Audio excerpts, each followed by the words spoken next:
You need to make the fillers no egu ho the amount. Make the fillers ni nyina egu ho and opay the amount to we are hwekoko say TV so fillers me ni nyina be sa to hwekoko say TV e wo YouTuber the fillers ni nyina be sa egu kama the amount to hwe no subscribe no share hwe no subscribe no share hwe kokoko say TV or YouTube no subscribe no share na bibia ye kama. Now filler number 1 eye Ahmed Zimbatule won so wasan e the amount media maboboku no na the ten say endra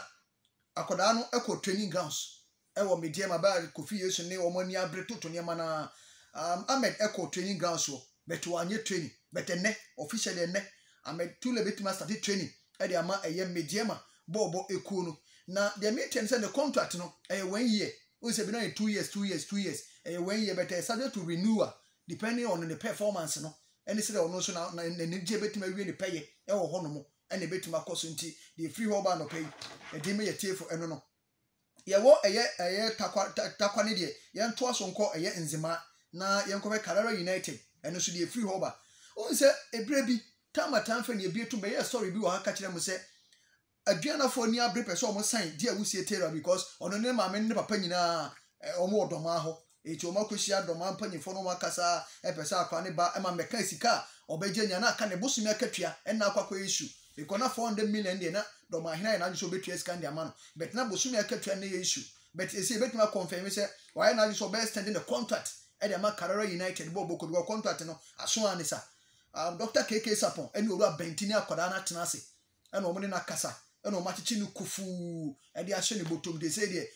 waye calm ho bibia ye din e de amano na ji say obeto ho obetenase no wasi na kan e de ama Karara United bobo eko no na eno da nchen so a Benetton Fori no do na fe ni zero from former Brekum Chelsea Brekum Arsenal oba Asante Kodoko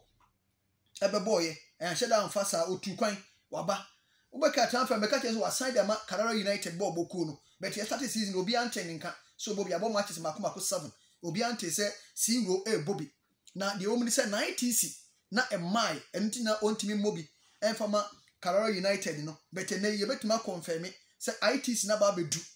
90c na ba bedu say bibia ye okay de ma no say obeta make the debut de ama Karara for nti bia weekend si o match on techima e fa kwa koboy coach pa obetima yusu zero say the bibia ye okay e obetima si akan enso de ama wo mo eti the free hoba and opedi me ye tiefo na ye ka eye aduana ne wo mo sansem Kalabamankwa won say ni Germany deal no e wo ho eno na da so da ho but nei Ghana clubs ni bi so aborum say won say so on attach enti eso bi atimi boru eso ba wo ma won ware ye no be ma bi atimi be so pe edi sa na ade ne sitie na de ten say media ma ani Lagos cities atwo muti media ma ni Lagos cities atwo muti na wo hwe niam na ekoso na say wantu kwan a the chances say bi obebo ama Lagos cities no e betima koso because won say cash no ho pa cash no ho nti won say say wantu kwan na so jemu bo e de ama omo e strength omo defense ndi ama wo mo a e ma ne news emfa ma bibia betimi esi bibia e possible e wa asase we so na yanko eye efro say King Faisal bobo ko ni Alhaji Karim Gruza Alhaji Karim Gruza and the warning can say that King Faisal supporters Alhaji the warning can say a strong warning or them King Faisal supporters e disani se mutie mi a muntie ni ye pa Alhaji se mu gu club na nimase King Faisal supporters mu gu King Faisal nimase na asan tentini tie nyina ne se King Faisal team no ekobo match wi a akwakobo match awie no team bass no na supporters any players na e seat ho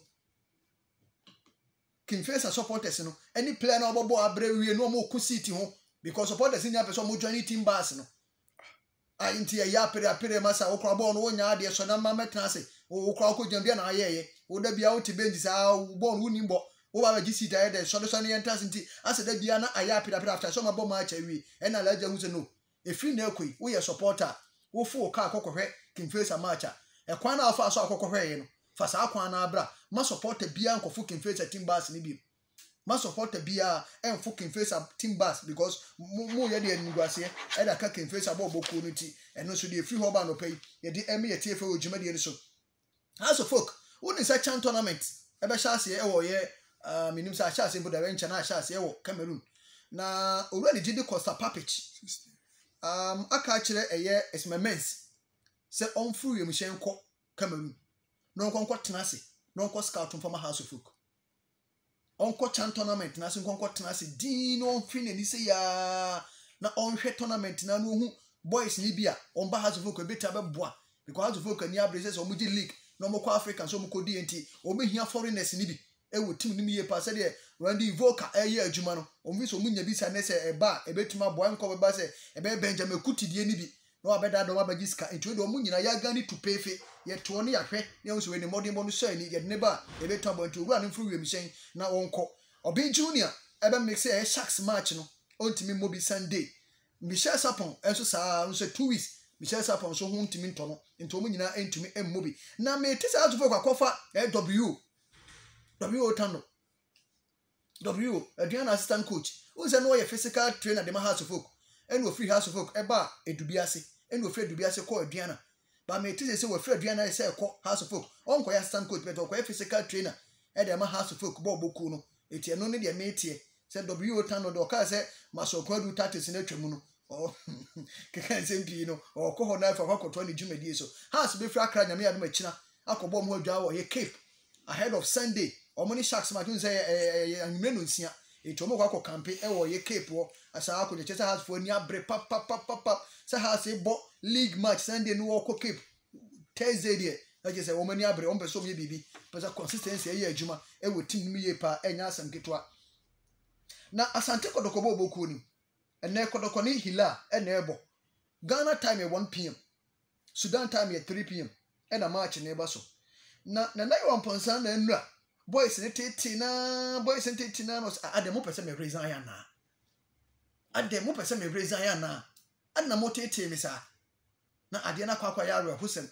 e wo ho so basically o ti ase na asem tete ni tete nya pedem se ba ni nya se wo mo command budget for pedem na yo amponsan ne management en e kono o man budget for pedem tina pedem sem enka ho etina pedem sika bia ni tomrom ni so mo kobombo no masa abo mo ba bi pedem issue bia nka ho eti wo kona sa sika pedem sika pe na bi nka ho e na boys ni so mbetete na mo boys no eno ayeka bia de ma mo na namunnim na se mototo papa so a mo beti yenka se yeso Rachel ebe no mu ni se wo de den den ya ye de den ma o mu so de ne ade ji o ye de be ma wo se den den o mo obebi o mu buo me news dey come super umunaje de ma ha umunaje ye de ma eti mo munaje ye de amamo eti mo so mo justify park ni so enne mo nko jira nko totom papa so mo justify park ni so o de say sa bo fun na mo ti na mo bo na obi anka nkire mo no enu nguase bo na nguase fo so mo wuse mba free mutia mo dimirika mo fa pedem mai ana mo nko qualification bonus ho because ne mo wuse mo ntimi etimoni abrete nkyira ye ntua pedem mamo ye ntua pedem mamo ye de amamo ne ne mo anyere mo ho anya adwuma pa fales one ujamfi no nkrofo no mo beti yenka wa ha se ya hwemu de anu a ye nyina ye ba ke so eye Christmas ya amamo hwe edu abi kwa na enamfo na to aduane de bremu bo so mienu akatwa ye ntua mfa mamo mo pede esa moji enu ya fight de mamo kama adu ye de mama adu se mo nso munya bibi mfa ma asanteman muntimi megu asanteman ni masesa muntimi megu asanteman ni masentene munya bibi mfa ma asanteman enye sa mo beti nipa nka papa sa bo fun a mo bo no sa sebi nkwasefo bo na mo bo no mo beti yenka wo de se mo anyere mo ho a mo du ni bra papa gama ho me fa ho gama o de wo pa de ametule ku anye wo se gama ye ni bra bre no be gama sem o de ne se boys into top papa so pa ne se mo muna maji ye de amamo okay o de ento aso na ye hwe na bibia so ntimi konkanti de ho sensem no na big man bi sika won nsem ye e ka Ghana de for na o ka ho na o ye na bi se Ibrahim Salifu Di Maria se medical be carry that akwa be join Kotoko o te so wan tu kwan kwa na so te Ghana ha de a o be join Kotoko oni justice blay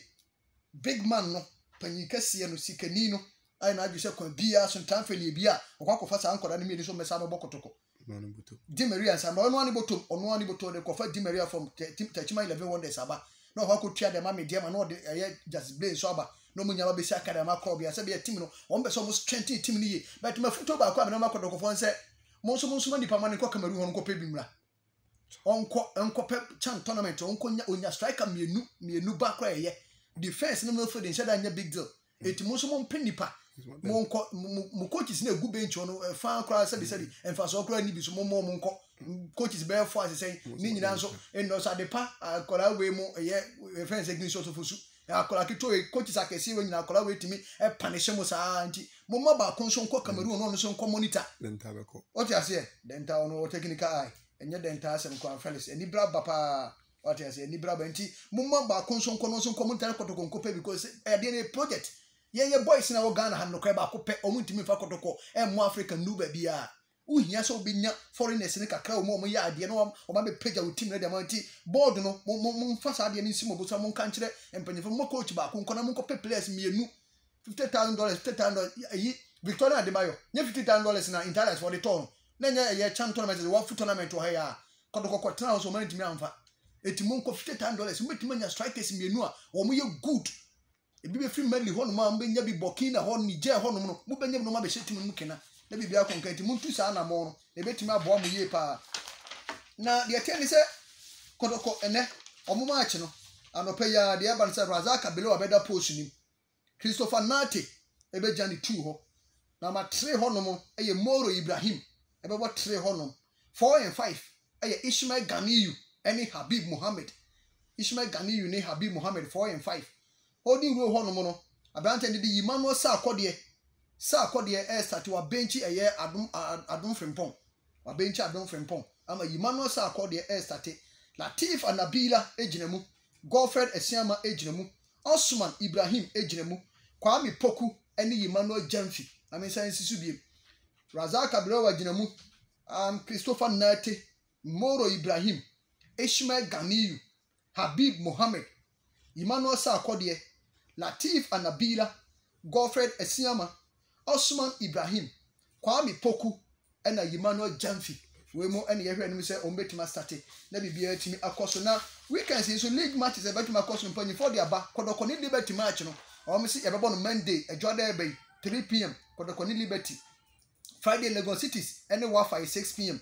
Saturday Mediama ene e aduana e 3 p.m. Saturday Elmina Sharks ene Sunday Elmina Sharks ne House of Folk e 6 p.m.